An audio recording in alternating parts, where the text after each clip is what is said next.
History, tradition, passion, blood and thunder.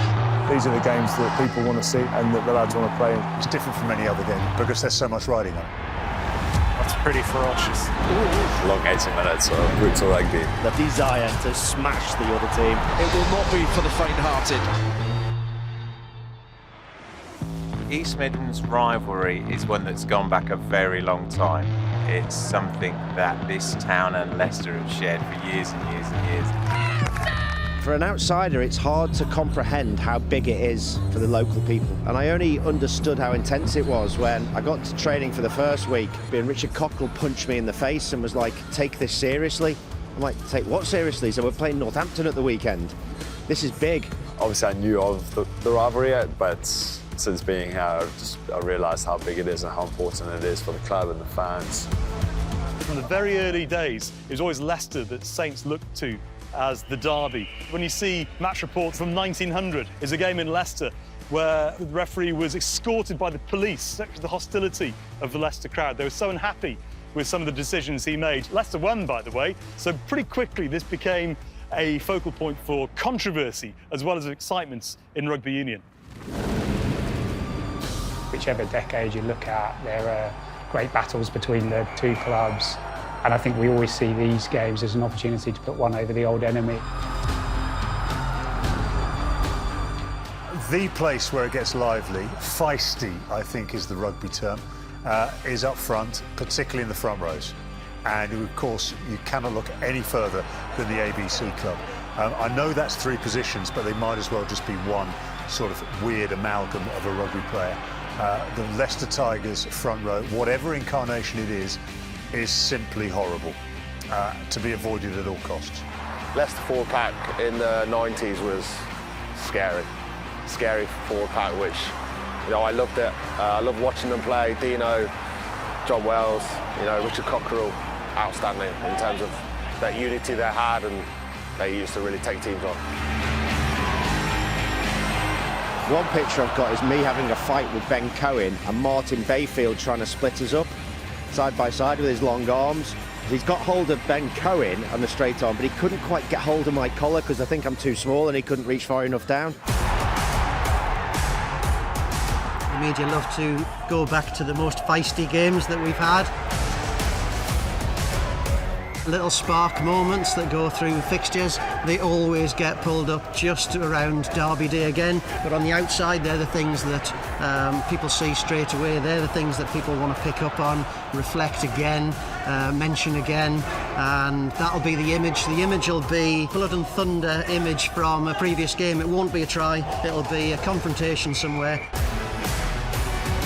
The most iconic moment in an East Midlands derby for me in recent years, it was the Manu-Chris Ashton confrontation. One of the best boxing punches I've ever seen on a rugby pitch. And old Chris had got up. Although, when you watch it in slow motion, his head didn't come up. What is it about this fixture? I think the most iconic moment I think of in the East Midlands derby is Tom Wood's try in the corner back in 2014. It runs deep in our veins, that moment. It's sort of etched on the memories of all of our supporters, and it's a wonderful moment for the club.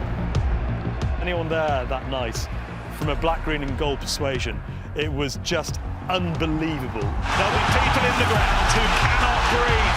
Myler, this is Burrell, Wood! The atmosphere, the feeling, the years of inferiority that we'd felt towards Leicester just exploded in that one moment. It was unforgettable. The ex-players, Ian Hunter and Lenny Newman, who were alongside me that night, were in tears, hardened men in tears by what they'd seen when Tom Wood scored. Look at that, look what it means. That is undoubtedly the modern moment of the East Midlands derby. For me, probably the 2013 final that I can remember really well. That was just an absolute stormer of a game. Dylan Hartley got red carded and got sent off. Oh no! This player has just gone up and called me a cheat. He leaves the field. It's the first red card in a Premiership final. He's through. No one's going to stop it. It was just a great game, and obviously we won the final, so that was great. Once again, lording it over English rugby, Leicester. You were very aware of the significance of the magnitude of the game. I think that was the first time as a club we'd ever played them in a final. You are very, very aware of that. All finals are great, but just because it was a local one, it meant a lot to a lot of people. The thought of losing Northampton in a final would be unbearable. It's pretty clear that the fans don't get on with their fans, and there's definitely that bit of niggle which adds to any rivalry. I have an aunt who's a Leicester fan.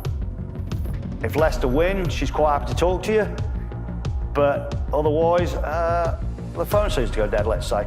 I have no friends or family that support Northampton, and if I did, they wouldn't be my friends. I've got a lot of memorabilia in the pub. I've got Premiership corridor, which is the way to my toilets. And on the floor, there are 3 of the rubber hospitality mats, and the Saints one is always closest to the toilet. And people say, why is it close to the toilet? I said, so you can wipe your feet on the way out of the toilet, you know. And it's always been that way, and it never would change. I remember being in the pub and watching the Northampton semi-final. We lost the last play of the match against Harlequins.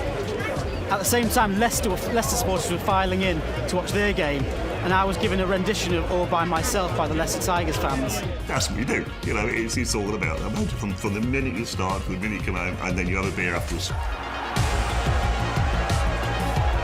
You couldn't have a rivalry like this in football and have the fans sitting between each other, so there's something nice about that, and hopefully that long may continue in rugby.